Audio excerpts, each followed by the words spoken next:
changed. I feel it in Aquas. I feel it in Terrace. I smell it in Nitrous. Much that once was is no more. So much for my omniversal paraphrasing of Galadriel's intro in Lord of the Rings, Fellowship of the Ring. The snoring bulldog today is about to be the barking bulldog. She's decided she wants to play.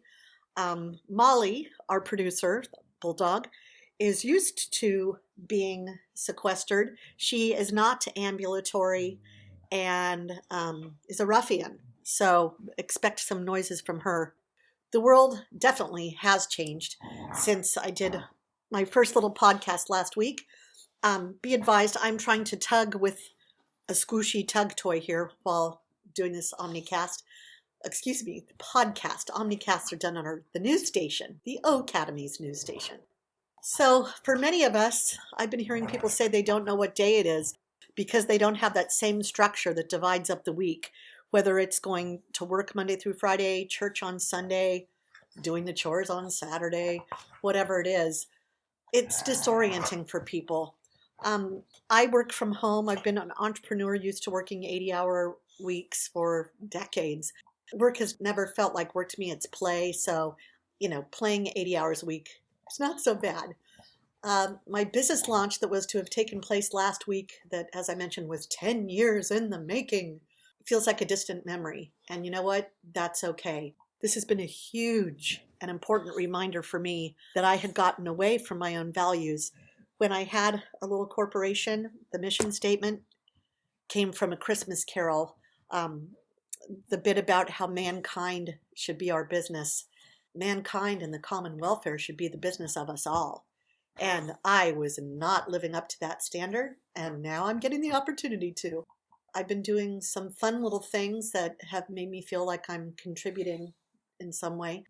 I was able to build a website for a small business to help them take to-go orders in a time that they are not able to serve food.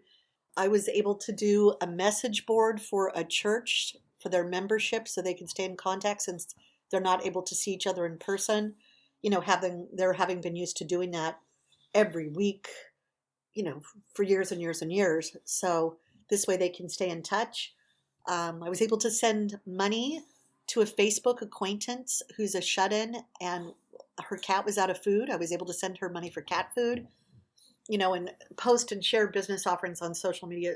I'm just so many cool things I've had the opportunity to do this week that I wouldn't have had otherwise. The in-person events that I was scheduled to do may be put off for now, but new stuff is being put on. Some of the ways the Academy and I are reaching out is with free chapters of books.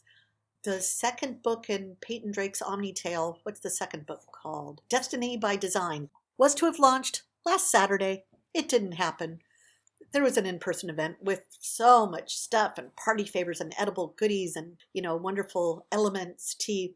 Nah, that didn't happen. But what's happening instead is I am posting, starting with Marked for Adventure, the first novella in Pete's story. I'm posting free chapters daily. And then after a few, we are posting commentary done by a darling couple, Trish and Brad Miller, that will go through a few chapters at a time and discuss what they think is going on and what's coming up next. Also, through my other pen name, J.S. DeVive, I'm starting to post free chapters of Penelope Price's Tea Cozy Mystery series, starting with her first book, One Lump or Two. That is not fantasy at all. That is set in the 1920s in Pacific Grove, Northern California. A mousy little bookkeeper wants to open a tea room, and there ends up being a dead body that puts the kibosh on the works.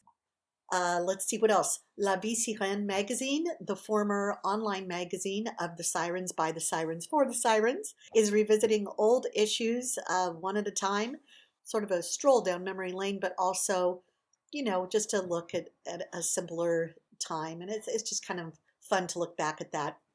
The Academy has a variety of online activities and events and games coming up. Platon, the metal element, who are known for hosting tea parties, tomorrow, March 29th, which was supposed to have been our suffrage tea and rally. In lieu of that, because that's been postponed, we're going to be doing an online cup of mystery game entitled Scone Cold Dead. It's free. It will be hosted through a Facebook event page. There will be images of clues posted. I'm not sure how else we're going to do that. I should do a test and see if I can do a live thing. So we'll find out.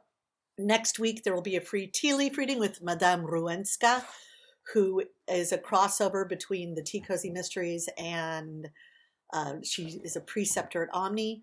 Let's see, we've got the Find Your Element quiz. It's a freebie where you can, take a little quiz and find out which element you really should be part of. The next Omni quest that will be posted in celebration of May Day will be posted in the next few weeks, May Day, Fay Day. And I found that the first quest we did was way, way, way too hard for people. And it took a long time. That was for Soliloom. So that one won't come around for another 4 years. And this one coming up for May Day, it's about fairies. Titania, the queen of the fairies, has been kidnapped. Oh my. And this one will be not only much simpler, much quicker, but little kid friendly because it's fairies. So we want to make it available to all walks of life. What else is coming up? Ooh, we're going to start offering some of the Element courses for free. Ever on the Omni site, the Academy site, and you see the tab that says curriculum, there are classes you can take, online courses, and 7 elements are listed with a course for each element. Those will be offered free instead of the usual price to, get us through these sequestered times. Stuff is starting to come out on YouTube from the Academy.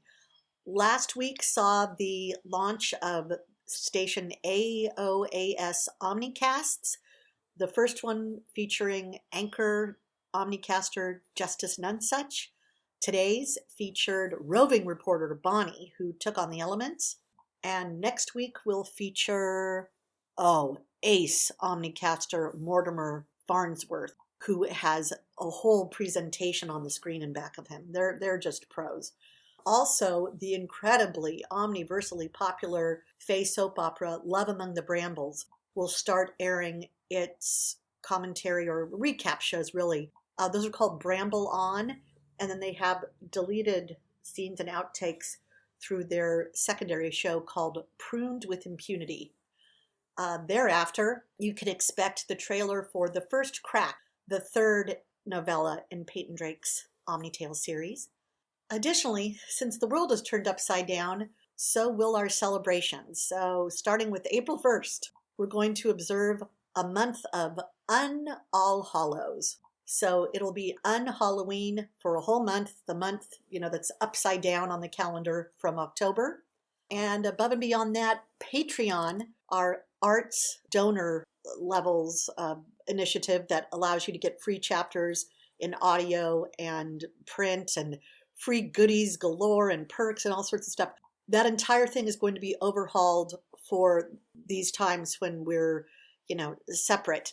So it will offer a whole bunch of stuff that you can take advantage of from your computer at home and all that. Hopefully that will be done within the next week. Above and beyond that, I personally have 26 projects to do in April. Editing the next novella, number 4, which is called, I can't tell you because it will be a spoiler for what happens in book 3. But anyway, I have to edit that. That's one project. Do all the audio for that novella. That's one project. Do the whole thing on the blog for the freebie chapters. That's one project. So I've got 26 projects that hopefully will be fun for all of you. The Tea Travelers Society of Platen will send out an email letting people know what's going on with all the postponed events, although everybody knows they're postponed. Everybody worldwide, or at least statewide, knows that they're postponed. And that's about all I can think of at this point. I hope to do these little podcasts once a week. Today was basically kind of just going over my to-do list. But I am so grateful for what I am seeing in the way of people rising to the occasion to be of service to others. Kudos to those who are making masks for frontline workers. I'm having fun sitting out on my front lawn 6 feet away from the curb, just waving and smiling to people that go by, and they smile and wave back. And it's just kind of a, connection with humanity that seems to be needed for people right now. So even we introverts can extend some friendliness. I really can't think of anything else. Our snoring bulldog is now teething or using a big squoosh ball as a pacifier. We here call that Winstoning. So she's behaved for now. So much love to you all and gratitude to you all. If there's anything you want me to do in the way of online activities, anything I can do for you personally or for your business, whether it's tech stuff, for some reason, even though I don't consider myself techie, I've been barraged with requests for tech stuff. Anybody just needs to talk. A little cheerleader to pat your back and cheer you on to glory as you get through what for you is incredibly challenging, whether it's just a feeling of loneliness or the big stuff with your having lost your income and not knowing how you're going to pay your bills. I am here. Hopefully I can be supportive without being preachy. But I always seem to have an opinion, so good luck with that. But for now, I will bid you benziar, which in Naturim means farewell. And of course, sign off with the wonderful saying in Naturim that translates to above all love, which is Cheriste son.